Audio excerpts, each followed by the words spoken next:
Yeah, thank you everybody for joining on Sunday afternoon for the last day of the Ethereum conference. Just short words to myself as well. I'm co-founder and vice president of the Swiss NFT Association, but also representing Bein Crypto, a crypto media company for which this conference has partnered up to do organic outreach. Yes, so all of you, as we heard, you're heavily involved in the crypto ecosystem with various projects, you're advisors or you founded companies yourself. Could each of you give a quick intro of what you want to focus on and what you have done in the past? Can we start? Yes, so you've heard me before, I'll make it short, so I'm involved with Bitcoin Swiss, Bitcoin Association Switzerland, with EthereumZuri.ch, which is a company that tokenizes shares of Swiss companies, and with the Swiss Blockchain Federation, and as a PhD at the University of Zurich. Great, thanks a lot. Alex, what about you? It's great to sit next to Lulucius. He's really one of the OGs.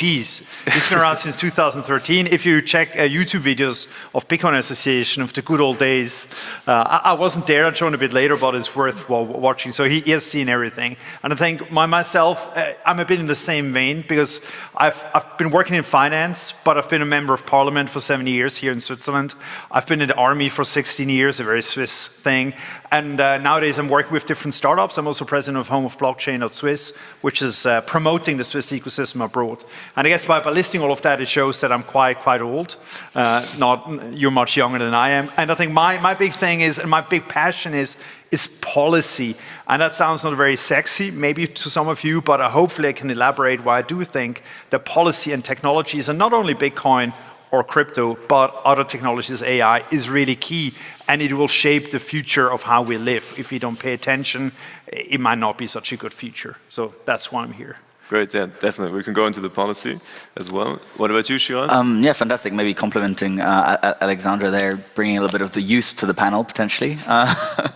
Having been involved in the Crypto Valley ecosystem now for the past 6-7 years, I held various different roles, but 2 that I hold at the moment. So being the co-executive director of the Crypto Valley Association, we host a lot of events, webinars, networking activities. So any education that you're looking for, Crypto Valley Association is there always to help. And I'm also the managing partner of Stone Partners, one of the leading 360-degree service providers in Europe, where we help essentially companies to scale and enter into the Web3 space. So yeah, I'm looking forward to speaking more about the blockchain ecosystem in Switzerland. Awesome. Yeah, let's kick it off with the first question. So what are Switzerland USPs for the blockchain ecosystem? What differentiates it to the global market? So maybe I start, yes. So we have some good advantages and some disadvantages. But one of the main advantages where we should make much more marketing about is we have really solid laws for the storage of crypto assets. So if you store crypto assets with Bitcoin Swiss, for example, and we do it right and we know how to do it, then you have a direct legal claim onto your Bitcoins and other crypto assets. So regardless of what happens with us, the Bitcoins are yours. So the law basically says, not your keys, still your Bitcoins. And this is different in other countries. For example, if you store Bitcoins with Coinbase and Coinbase goes bankrupt and the IRS says Coinbase still owes us taxes, then maybe IRS will get your Bitcoins to get the tax liability. Who knows? It's unclear, but in Switzerland we have cleared that. And I think this is a very important advantage that we have and that we don't use leverage enough. Okay, so we have a clear policy in the country. And then, Alex, you were saying that you're promoting Switzerland also abroad. What would you say? Actually, talking about my own book, we're going to publish, and you know, Lucius, we're going to publish the first digital asset custody report. And Bitcoin Swiss is in it as well. And I think custody is at the origination of everything else that will follow. If you cannot safekeep your crypto, everything else doesn't make sense. And we just, we found out the hard way with the FTX and Coinbase as well. And Switzerland really has an advantage, and it's still a complicated issue. And again, coming back also, Lucius has been instrumental in drafting this DLT law and the custody. So you know a lot about that. And it's a very good example how policy creates a new ecosystem. So sometimes in this community, people say regulation is bad. We don't want that. But here it's a clear example. If you have good policy and a good framework, certainty of law, then you can create adoption. So I do think Switzerland has been very good in adjusting the framework, but also a regulator that has been, listening to the community. I mean, I remember very well when the ICO guidelines came out. That was in early 2018, and the Swiss regulator back then, he went on a roadshow. He went to Ticino, he went to Geneva, to Zug, and explained that to the community. I haven't heard of any other regulator in the world who has ever left their offices to meet. In the US, the regulator will send you a letter saying you provide by Friday, and if you're not, you go to jail. So the Swiss ecosystem has always been at arm's length, and I think it's a cultural aspect, but it's also the way Switzerland, from a very grassroots federal level, works, and it has been a good fit with blockchain technology so far. Yeah, fantastic. I think to add on to that, I think it is really this level of stability that you get in Switzerland. The ability for you as an entrepreneur to be able to grow your business here without maybe the laws changing every other day, or without there being, let's say, one body that can just one day to another just change everything within the environment. And if you look at, let's say, one of the fables of Jean de La Fontaine, slow and steady does win the race. If you look at the hare and the tortoise, I do believe that Switzerland has had some years of advance on some other countries, having had Ethereum being founded here in a lot of, let's say, the early days.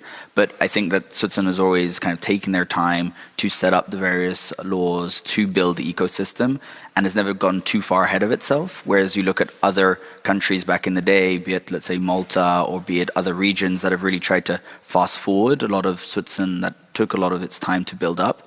And the fact that we've been advancing slowly but surely has, I think, created a lot of its accumulated success so far. Mm-hmm. And Lucius, you were mentioning also maybe some negative drawbacks. What would something be in that area? Yes. So one of the strengths of the Swiss system is a principle-based legal system. So that the law is much less detailed, or is supposed to be much less detailed than in other countries. And that gives more freedom for the executive and for judges and for scholars to create the right interpretation of the law.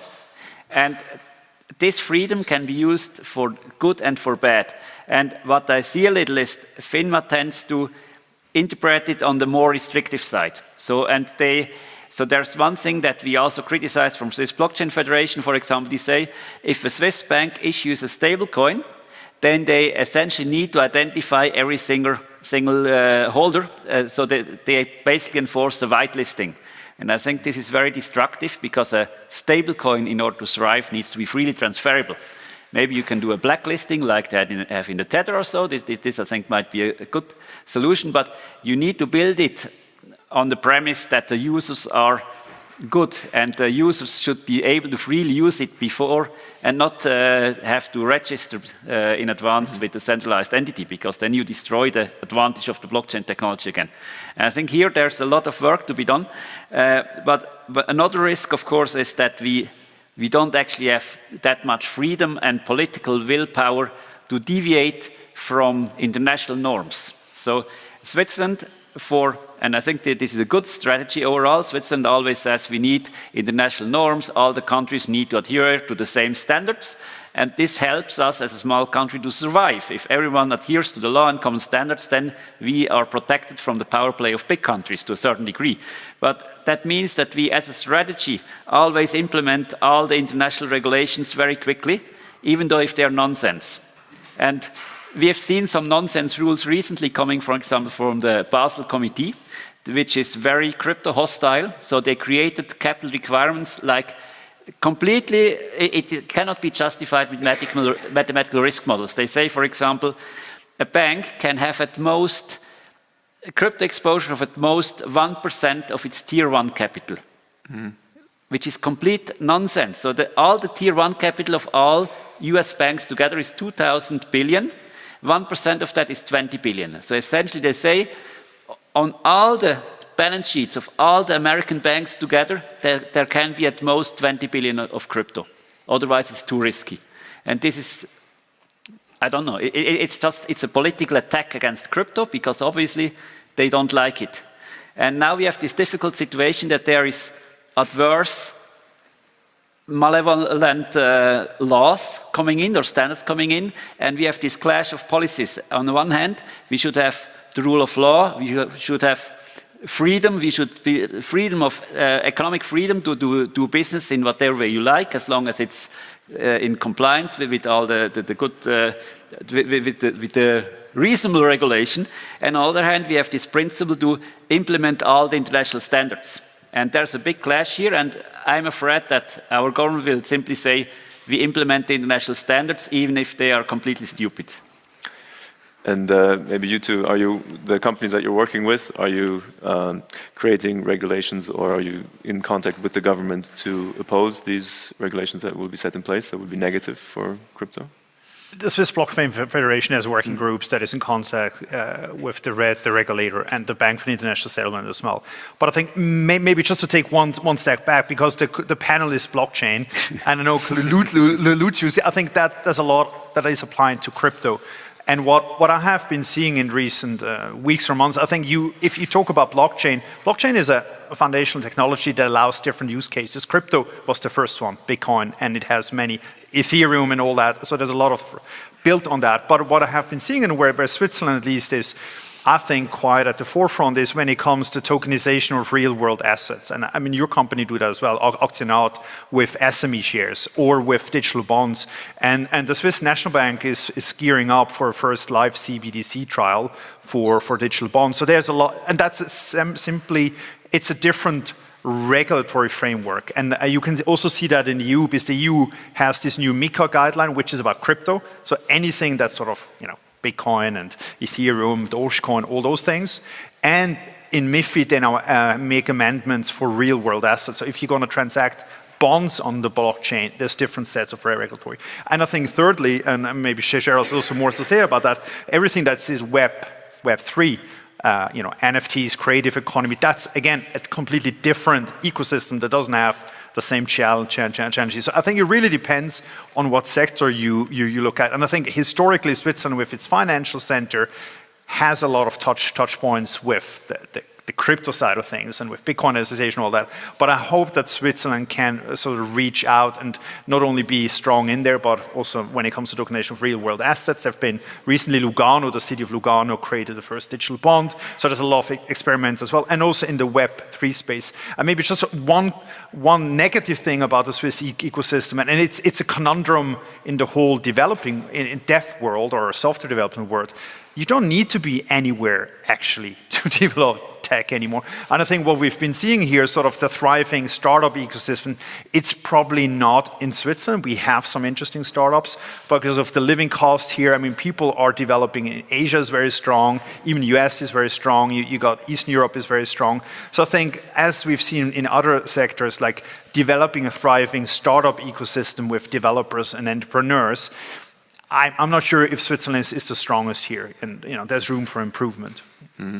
Definitely. Yeah, and I think speaking towards some more of the challenges of Switzerland, I mean, I'm definitely a big Swiss maxi when I go abroad, but we have to be neutral sometimes and kind of evaluate some of the critical points. I think the main one for me is access. Access on, let's say, the HR perspective, the people, a little bit to what Alexandra was saying, and then kind of, let's say, the capital side, where we all know that Switzerland is quite an expensive country as well. So without the appropriate funding, let's say, be it in a seed stage, private sale, etc., it is quite hard for some entities to be able to come to Switzerland to be able to incorporate or even to kind of, let's say, start shop.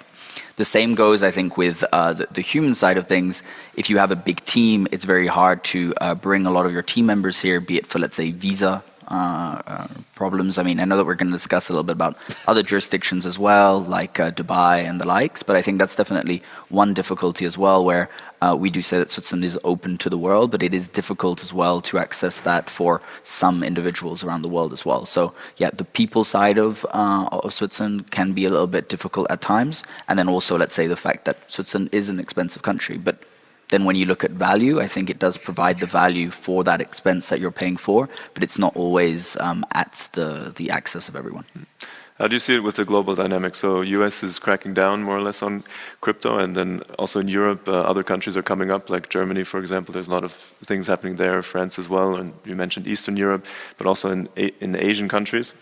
How do you see the dynamics evolving now with US being more regulated, or fear of US being more regulated? I think literally with MiCA and also what's happening in Germany, you know, KfW is now doing digital bonds.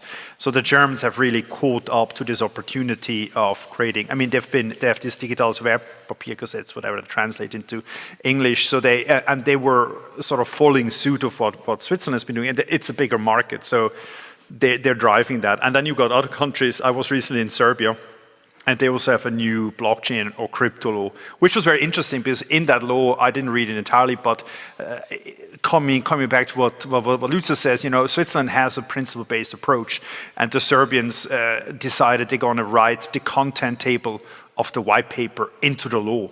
So in the law, it says exactly what the white paper needs to look like. And I think, you know, when we have the discussions, I mean, the legal framework is key, but there's different aspects. There's the HR aspect, there's the compliance, there's the tax aspect. Switzerland sort of has a bit of a lead because we have more experience, but we're sort of bumping into the same issues we have often. You know, we're a small country, the home market isn't that big. So if bigger markets come online, like Germany or the UK now, trying to be more crypto friendly. Let's see. So we're still in the race, and I think like everywhere else, Switzerland has to sort of think about where are our strengths, where can we focus on, where can we have a lead, and where maybe other countries are just more attractive. You know, and I think this is still in development. Yeah, definitely. And just to bounce on that point, I think Switzerland is one close to now, it's come close to a decade, that it's one of the most innovative country in the world.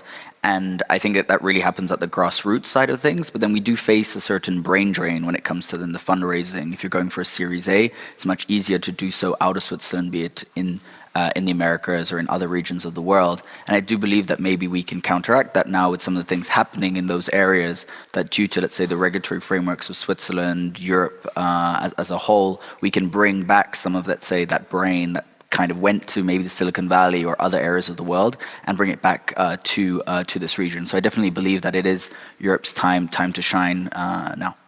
Mm-hmm. Yeah, for example, the Post Finance is now offering to their customers that they can buy Bitcoin or Ethereum with a partnership with Signum.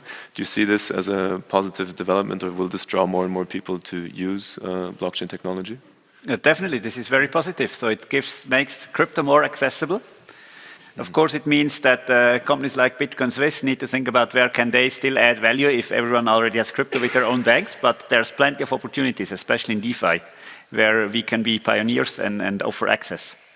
And do you think this will drive the Swiss ecosystem forward if we look at it from a competitive state, for example, inside of Europe?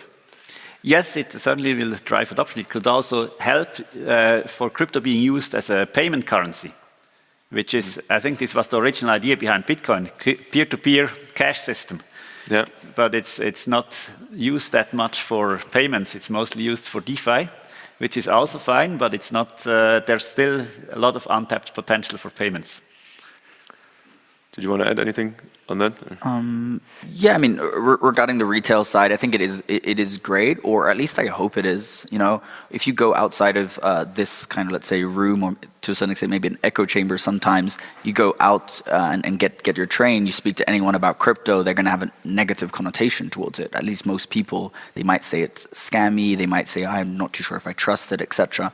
So I think and I hope that Post Finance and the bodies around there are bringing out educational programs around that offering, because just being able to buy an asset, and it depends on how you look at, be it Ethereum or Bitcoin, but just being able to buy an asset class that is volatile is important to be able to have the certain education of understanding the risk assessment of what you're buying into, so that we don't end up getting into a new, let's say, bull run where retail is buying in heavily again, and then it goes down and they kind of say, well, I was able to buy this at Post Finance, this is a scam, etc. So then being able to understand what they're actually getting into, I think, is very important.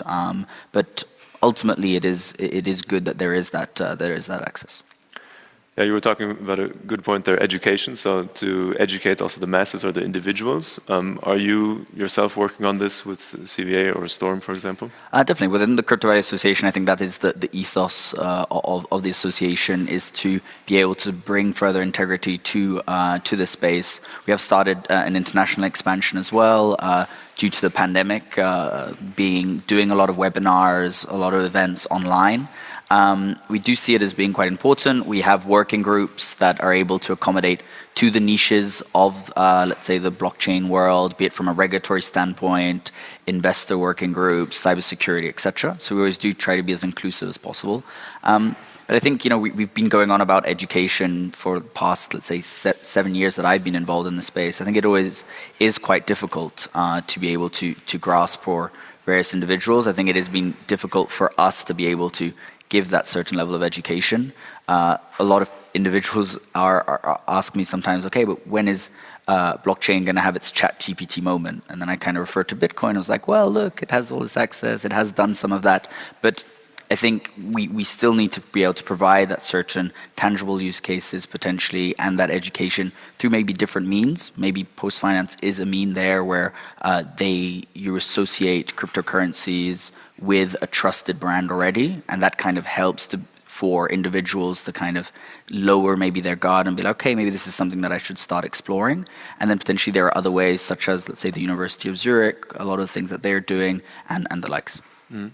And on a national level, like Alex, for example, you recently joined the Smart City board to help out with that development in Zurich, correct? So is that a hint of what's going to happen in the future? Actually, the smart city engagement is because I'm working with AI companies as well, confusingly. The cities in that sense have no crypto policy or blockchain policy yet. But maybe just zooming out again on your question, because I think the international comparison is interesting, and where I think post-finance is really a strong signal of how Switzerland has been approaching the topic. The Swiss government and the Swiss regulator said back going to the ICO guidelines even before. I think the FINMA opened a fintech desk in 2015. It's not only for crypto, but they had a fintech desk say, hey, there's new developments happening, we want to understand. And the Swiss regulator always had the approach, we're gonna give licenses if you adhere to the rules. So in Switzerland, if you think about it, we have crypto banks, we have Swiss registered crypto funds, we have brokers, you can have the depositories or custodians, you have a lot of different licenses type. And the approach always has been in Switzerland, those are the rules. You can even have a discussion where we're happy to discuss. Bitcoin Swiss had a not so successful discussion with the regulator about the banking license, but at least there is discussion going on. And I think that was always the strength of Switzerland. If you compare it with the US, where even nowadays the two regulators, SEC and CFTC, are still discussing or arguing who's in charge, obviously that doesn't make for a good framework. Or if you compare with Singapore, which has had this discussion before, Singapore when they came out with regulation, they said, oh, we understand Bitcoin is payment, so we're going to give payment licenses. So they only gave out payment licenses, sort of cross-border payments. And they haven't given any banking license, they haven't given any fund license. And what you have seen is now with 3 Arrows and some other accidents, if you as a regulator don't let innovation happen, then it might happen, it might still happen, but not in a good way. And I think, and that's also maybe looking at the negative side again. I mean, if post-finance, hopefully, I have no doubts, with Signum they have a very robust setup, but coming back to what Sheraz says, obviously the moment there's a big fallout, there's political action. If you don't believe me, just look at what happened with Credit Suisse. They just had a session this week. So I think the risk from a regulator or from a policy side is how much regulation do you let happen, and saying basically those are the rules. If you want to play according, then we give you a license. How much prosecution or sort of prevention you want to do, and what do you do in the case if something goes really bad? Touching wood, I think there hasn't been a massive fallout so far in Switzerland. But I do believe one has to be careful when one sets up, the post-finance. I know they've been working at it for more than 3 years in different configurations. So on one hand, you can say, hey, it has taken so long. This is not good for innovation. On the other hand, if something then goes wrong and post-finance is sort of semi-government owned, that would send a really bad signal. So I'm just trying again, a bit of my policy angle where you have to balance those two sides, where the community wants to go fast, and maybe from a political voice, sometimes you got to say you got to be a bit more careful. I do think up to now it can be debated that Switzerland has struck quite a good balance. Not always. Also, when it comes to travel rules, there's sometimes a bit an overreach, but let's see. And I think last but not least, I think with MiCA coming into place and other countries coming online, this will create, again, more competitive pressure and will make it also more acceptable in a broad term. So one of the positive things, I think, this year, despite what happened with FTX, I haven't heard anyone saying crypto should be banned anymore. I think everyone sort of has accepted that it's here to stay. But we need to keep working on the framework. So I think, overall it's positive, but regulation and policy obviously slows things down. That's the idea of policy. But it's not liked by everyone. And getting that balance right, maybe also, I think you're more active in the Middle East. I've never been. I get a lot of requests. I mean, Dubai at the moment seems the place to go when you want to go fast. I don't know, maybe that's an interesting topic. Even I struggle with, is that good or is that bad?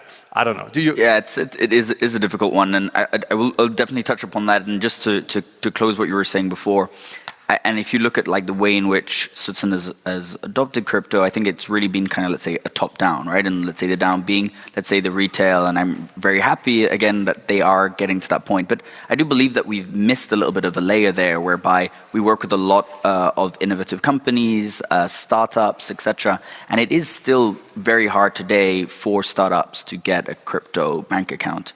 We do parade SEBA, Signa, Merki, etc. But we all do know that they do have certain capital requirements, and it is quite difficult for young startups to get bank accounts with them. So I would have seen it as being much more helpful or even fruitful for the ecosystem if post-finance would have said, we're opening accounts for startups that might not have significant funding. If they pass the appropriate due diligence, they can get access to bank accounts. And some might say that that's actually today it is possible, but we have seen that it is a big struggle. And so potentially with small to medium-sized businesses being able to open crypto bank accounts in an easier way or in a more democratized way, it would allow then for the retail audiences to be able to then use their digital assets, crypto assets within, be it online or in a retail format. So maybe that layer, in my opinion, could have been filled a little bit better, but potentially my colleagues here have something to add on that front. Yes, there's often very basic things that are not easy. Or if one of the founders has an American passport, also very hard to get a bank account. There's things like that should be fundamentally easy. It's basic infrastructure of a country, and it's interestingly still very complicated, do very basic things, and this is a long-term problem. Also, when I talk to someone with a crypto project, say one of the problems is at least 50% of the brain cycles go into legal matters when you do a crypto project, and he says it's way more, maybe 80%. And this is bad. This means that 80% of the resources are essentially wasted. They are not used for creating something. They're just used to navigate the legal system. And only 20%, or I'm not that pessimistic, maybe 50% goes into actually building a useful product. And this shows that there is still a lot of potential to make better laws, and this concerns everyone. This does not only concern crypto. So there's many areas that are over-regulated, where every step feels like walking in a tar pit, where you're held back by a lot of rules and regulations. And interestingly, it's not only government regulation, it's also within large companies. That's why large companies cannot really innovate. Like Google or Facebook, they struggle with innovation. They have to acquire innovation because they are so large, they have so many internal rules and regulations that it's very hard to move freely. So with aspect of innovation and regulation, what would you propose? Is it better to innovate or to understand the regulation and then safely start your company? So there's two angles. One is the macro angle. As a country, we should make it as easy as possible to create a company, because innovation comes from the small entities, not from the big ones. So they should be as free as possible to create things and to focus on product development and so on. And for a company, if you create a startup, you cannot get around having a holistic view. And ideally, you have someone who in the same brain unifies the legal, the economic, and the technical perspective. Of course, this is the ideal case, and in practice, you need to distribute often. But it adds a lot of complexity that you have to cover all three angles. And you can have the best technical product. If you have no clue about the economics or the legal angle, then you have a problem. So you need all three. And with what you mentioned before, that the Credit Suisse collapsed recently, and other banks in the United States, and then before that, crypto entities like FTX, Circle, and so on. I mean, that's kind of an indicator that there would be more regulation rather than less to prevent these things from happening. How do you see that outlook in Switzerland? Will it cause ripple effects? What happened to Credit Suisse?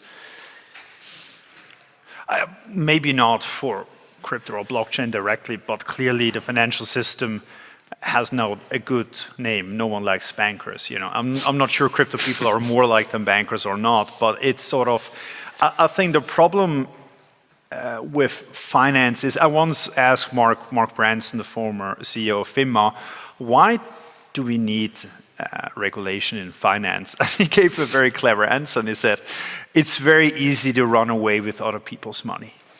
And it's true, you know, we've seen it with FTX. Unfortunately, it is true. And sort of, I think, one of the challenges of blockchain, but it's not only blockchain, like I said, I mentioned, I'm also active in AI, and I think AI goes very much in the same bucket.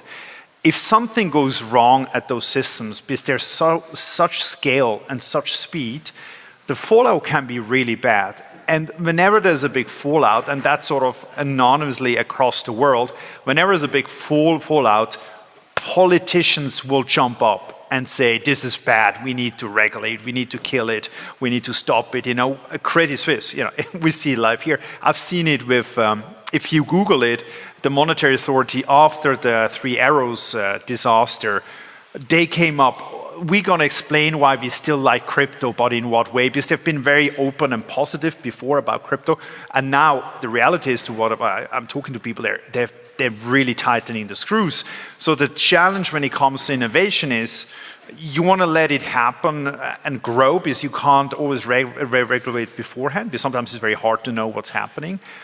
At the same time, you need to prevent really big fallouts that is impacting a lot of people. So a lot of companies have been adopting sandboxes. You know, they're known in UK, in Singapore, those time. Switzerland is sort of the fintech license, but I think we haven't been that strong. So I would like, if I had a wish, we could see more sandboxes where we're saying, you know, we contain it, you can play around, and we watch it, and we learn. And last but not least, one point I'd like to make, you know, because often, to what I stated before, when you have conferences like these, people say regulators are bad, regulation is bad, it kills innovation, we need to.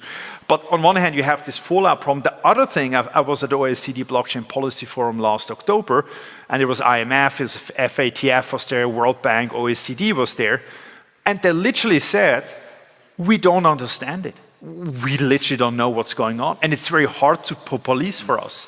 So you have, you know, when it comes to education, it's not all about education of the users. It's really hard. And I recently was at a panel with the FINMA about NFTs. People ask, what is an NFT? And FINMA said, we don't know. And it's like, NFT is a word. So what they do is you have to present the white paper.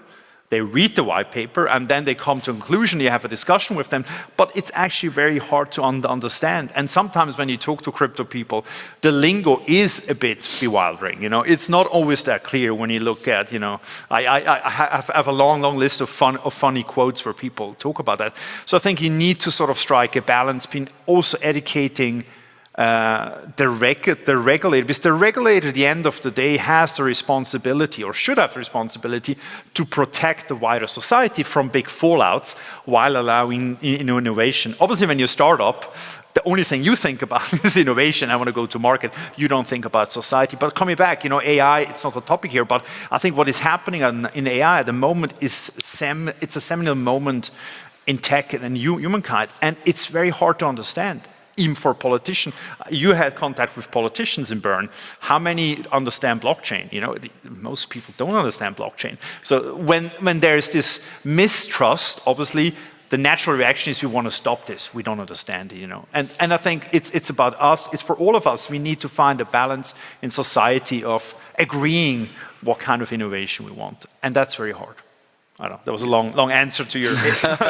but I can tell, I'm sort of passionate about it. And that you're in the room, it's your future. Yes. It also means that you have to innovate responsibly. So you have to make sure that what you do is actually useful and not just taking away someone else's money. And this is, I think, this is also how we win the hearts and minds of the public. If we can deliver actual value and not just another way to rip someone off. And so as a small example, when I designed the Frankencoin system, I made sure that the economic equilibrium is in a state where about a third of all Frankencoins in circulation are in the reserve, which is a lot. This is much more than the 10% tier 1 capital that the banks have today. So it is a much higher, more safe capital requirement that I have kind of built in.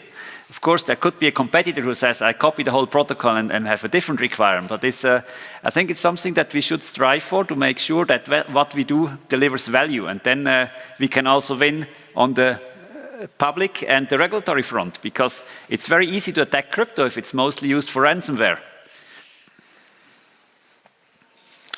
And yeah, let's zoom in also onto the country level. So we have different hotspots for the blockchain ecosystem in Switzerland. So like Zug, Zurich is coming up. Geneva is also quite active. Maybe Sheraz, what's going on in Geneva and how do you see it different to other countries? Yeah, okay. I mean, I have a little bit of a controversial kind of one to this point, and I hope, let's say, the panelists will maybe give another side of the coin. Is that I believe, a common thread of innovation is kind of stay foolish, stay hungry, right? And crypto has been around, or blockchain within Switzerland has been around for quite some time. And if we look at, let's say, the foundational layers of where things came to be it in, let's say, the Zug area, I do believe that maybe, let's say, Zug as a region has become not complacent, but they have a lot of requests. They are very well known now. And I think they are less hungry than they maybe once were. And I think that can be a good thing as well, because it's allowed other areas of Switzerland to expand, be it, of course, let's say by proxy Zurich, but also Lugano with the Plan B Forum. We've always had, let's say, Neuchâtel with the Bitcoin Maxis, and now actually Geneva as well. And of course, to a certain extent, I'm biased because I come from, let's say, that region, but I do believe that the French-speaking part of Switzerland has not maybe have gotten so much attention on that front, and it's something that I'm very much looking forward to building up, because within Geneva, there is a very important industry, or many different important industries from, let's say, the NGO perspective. There's a lot of watchmaking, there's a lot of large enterprises, etc. And I do believe that if we can create more consensus around, let's say, Switzerland as a whole, and not just, let's say, the crypto valley being known as Zug, but let's say the crypto valley being the whole of Switzerland, potentially as well bridging, let's say, Liechtenstein. Within that, I think it's going to create a lot of prosperous outcomes. And yeah, very much looking forward to building that out some more. And what about you two? Do you have a favorite city or a specific stereotype or preference? Or how do you see it in Switzerland? Within Switzerland? Yeah, within Switzerland. It depends a bit what angle. I've been involved with a few companies who want to come to Switzerland. Obviously, first they don't know.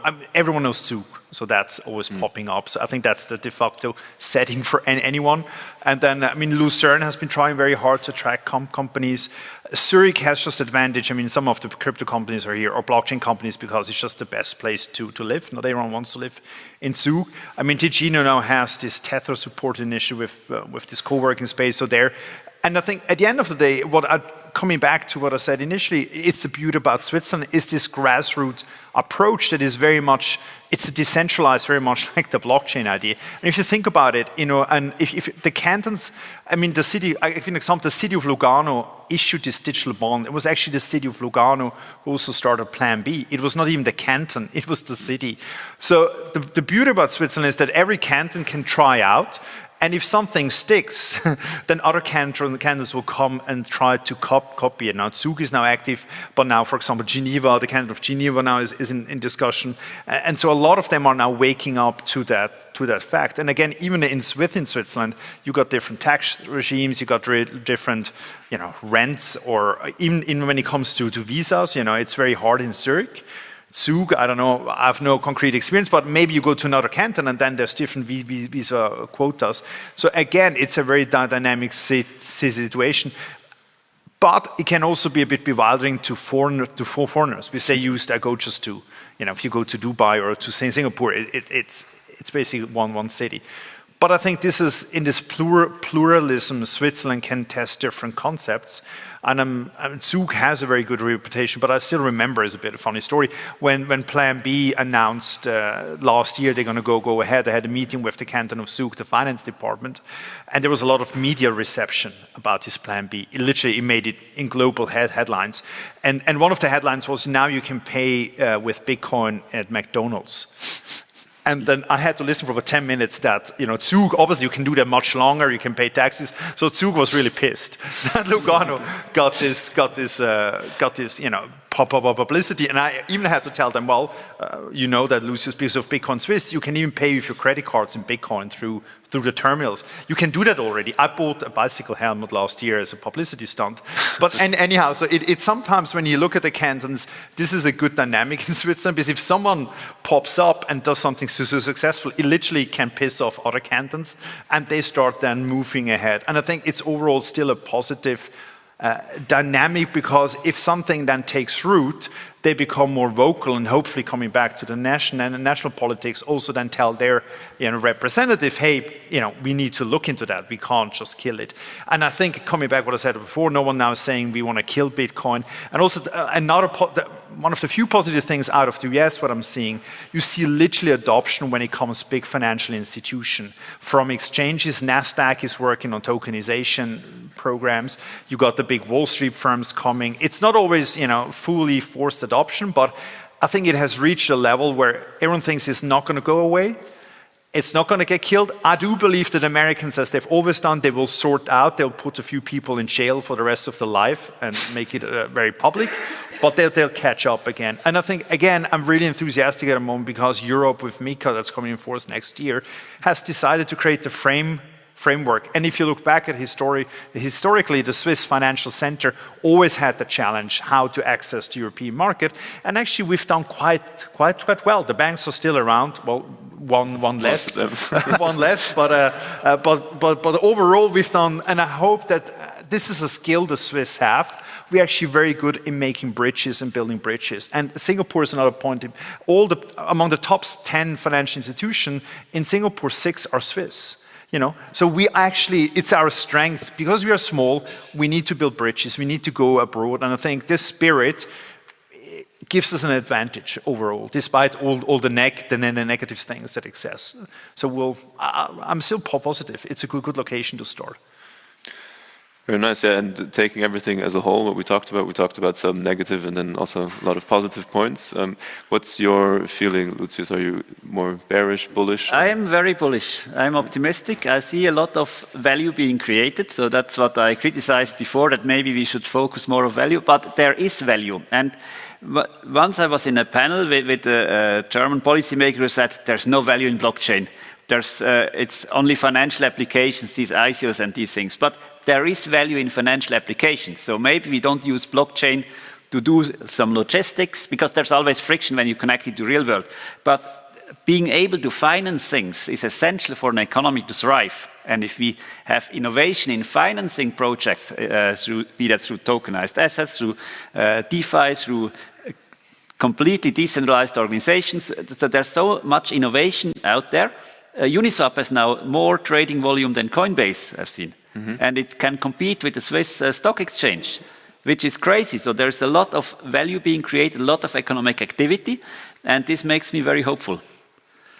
Great. What about you, Sheraz? What's your outlook? Yeah, I think bouncing on what Lucius and Alexander were saying, I think due to the competition, but the healthy competition of Switzerland, and due to, let's say, that mini sandbox that it does create, I'm very bullish for Switzerland as a whole, very bullish for crypto as well, as we've seen this year. I think we have learned from some of our mistakes, and I think it's going to be a really great year ahead. Quite bullish. Great. Did you want to add anything, Alex? Or you're also bullish? I want to ask Lucius if he's ever been not bullish, but since I know he has been bullish. But I think there's a lot happening beneath there. And coming back to what I said, don't look just at crypto. I think crypto is always the bubbly, the speculative, sometimes the unsavory bit of the whole system. But the tokenization of assets, I give you an example of a company I'm involved in. One of the biggest markets in the world is the capital markets for bonds. This is where governments and states and cities refinance. And this market is still nowadays a so-called OTC market, over the counter. There's no central settlement system. And why is that a problem? Because last time in 2007-8, we had the financial crisis. It literally took the banks weeks to figure out what kind of counterparty positions they have. So this is a very old system. You know, I do believe in payment. I know you mentioned that payment sort of works nowadays, but there are massive markets out there that run on legacy infrastructure. And if blockchain just enables better transparency from a risk point of view, this is actually good for society. And the company I'm involved in, it's a Luxembourg-based or Portuguese, and they now have a lot of traction by regulators, because the regulators are saying, we're afraid, because interest rates are now going up. If 2007-8 happens again, the same disaster will happen. We literally don't know what the counterparty positions are. So I think that's a very positive thing. And on a very fundamental point of view, I've been in this space for 7 years. I think the best thing is that I see all those people here listening to we're talking about monetary policy, capital markets, technology, policy, regulation. I've been recently to an event that said, I think the regulators, even the Bank of International Settlement and Augustin Carlson, should be happy that so many young people now thinking about the financial system again. Because it's not this abstract thing that happens, you know, that banks do. We should all be involved because it has real world implications in how we live. So on that, I have to be bullish. And it's great because it exists, and as I've said that before on another occasion, if the Bank for International Settlement or OECD, if you presented back in 2008 the Bitcoin white paper to them, they would have said, no, we don't want that. You know? They would never have said yes to this idea.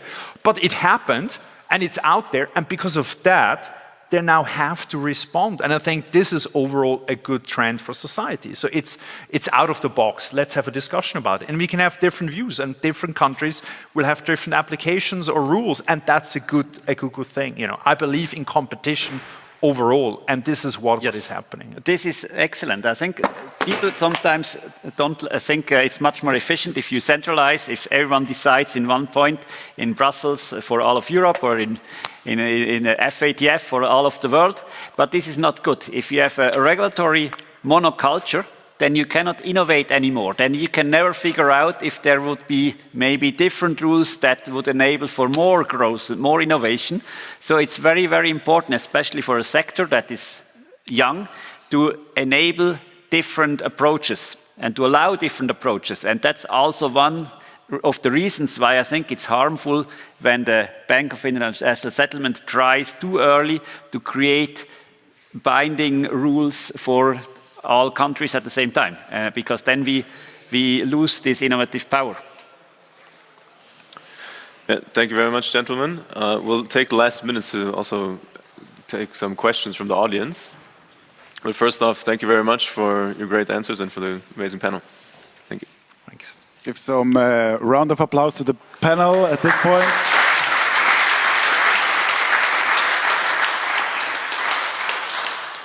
Then we have some time for a few questions. All the way on the top, we have one.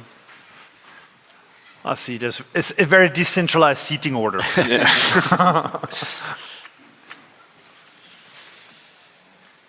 Thank you very much for the very interesting conversation and discussion. I'm a PhD student at HSG, and I'm studying the adoption, in one of the papers that I'm writing, I'm studying the adoption of DLT technologies. And what sort of, what I find interesting is that corporate adoption of distributed ledgers is sort of, I feel like, lagging maybe a bit behind. And I see a strong case with immutability of transactions and the transparency, why we don't see a move of corporations trying to maybe have their accounting on chain. And I was wondering why that is. Thanks. I can give like the enterprise side of things, as we've worked with quite a few, and I think they just struggle to be able to get things through their internal processes in time for it still to be relevant. This space moves very quickly, and you need to be able to adapt quite quickly to the markets. You mentioned kind of, let's say, putting accounting on chain, but if you look at other sides of DLT, let's say blockchain, being able to have use cases such as, let's say, the NFT side of things, the metaverse side, etc. I know that a lot of companies want to get things through. They hire various firms for strategies, try to work things out, but by the time they have the approval, actually it becomes a little bit irrelevant. So I know that there are a lot of firms that have, or actually most firms, I believe, let's say within, be it the S&P 500 or the likes, have had at one point a blockchain-based project in the works and are still probably working on it, or have just decided, look, this is a bit too complicated for us to innovate. We might just, let's say, acquire a firm that has been able to successfully do it and then integrate it into our processes. But that's the perspective that I've had. Is that good, or did you want to add anything? Next question. Next question. Thank you so much. Amazing panel. The best one for me in the past 3 days. Curious, because I haven't really heard this during these 3 days. Network states and hashtag decentralize Switzerland, like best practices shared on a maybe digital citizenship level, something like that. Any conversations in the ecosystem around that network states? Thank you. I can try one angle, maybe Lucius can add up, but I think it all is centering, one of the biggest problems you're seeing in DeFi, in general, when you want digital adoption in a decentralized fashion, is identity. And once you dig into that, I mean, in Switzerland, we had a vote about an EID, and that was not approved, and we're working now on iteration number 2. And I think, to me, this is one of the most interesting bits of this entire blockchain discussion that's happening when it comes to identity. Because if you want to, whatever you want to do online, you need to make sure whoever is voting or taking decisions is the person she is or he is. So, and I think there's zero knowledge proof. There's different startups trying to tackle that. And interesting, I had a panel on the WEF in January, and it's a big question for refugees, for the UN. The UN is really desperate to try to figure out how do you create identity online. So I think we're at the very beginning. We have to crack the identity bit, and it's one of the most fascinating sectors, I think, personally, because it really is about humans and digital identities. How do you merge that? And not only for us here, but for refugees, people without passports, highly fascinating. So I think we're early stage in that, but interesting. Thank you. Do we have time for one more?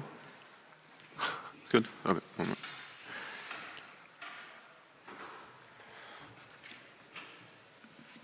Thank you. So I was wondering, recently the New York Attorney General talked about Ethereum maybe, or hinted at it being called a security. So, talking about Switzerland wanting to support innovation and taking kind of care of the mass and the risks. Many people feel like in US it's not that way. It's kind of like the regulation and the government against innovation and blockchain and all the other topics. Like, what are your thoughts on that? And is Switzerland different than US in that sense? Or, what are your thoughts? And also, what are the risks of Ethereum becoming a security for the whole blockchain ecosystem? So if that would happen, that would be devastating, because securities are completely differently regulated from currencies, which is kind of a strange thing, but it's like that in the law. So if something is a currency, it's easy to transfer, it's easy to create a company that trades it. If something is a security, then you need a whole exchange, which is very tough, very hard regulated. You need a lot of capital. It's almost impossible to do it as a startup. So this is actually bad regulation, because there's no good place to put crypto in there. Crypto often, like the Ethereum token, is not a pure currency. So I agree with this Ethereum channel. It serves an investment purpose. But if you just say it's a security, then you destroy its value or a lot of the potential, because it doesn't fit in there as well. And the European Union did actually something quite good.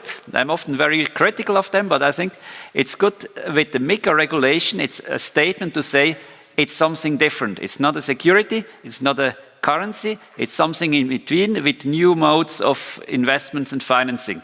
And Switzerland, of course, is now in a spot where we need to decide, do we copy the Americans or the European Union?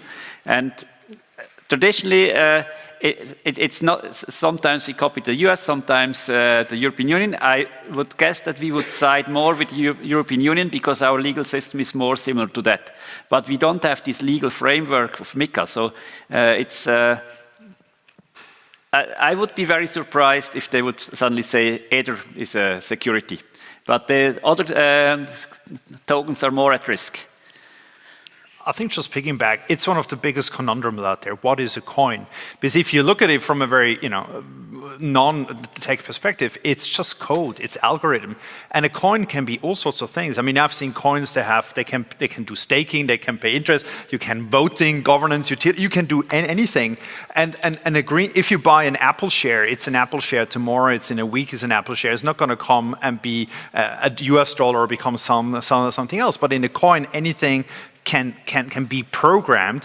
Switzerland at least has an ICO guideline where the government or the regulator is trying to figure out what it is. And MiCA now creates this virtual asset definition, but it's the same problem. And then Serbia as well, they have different categories. I think everyone is struggling with what it is.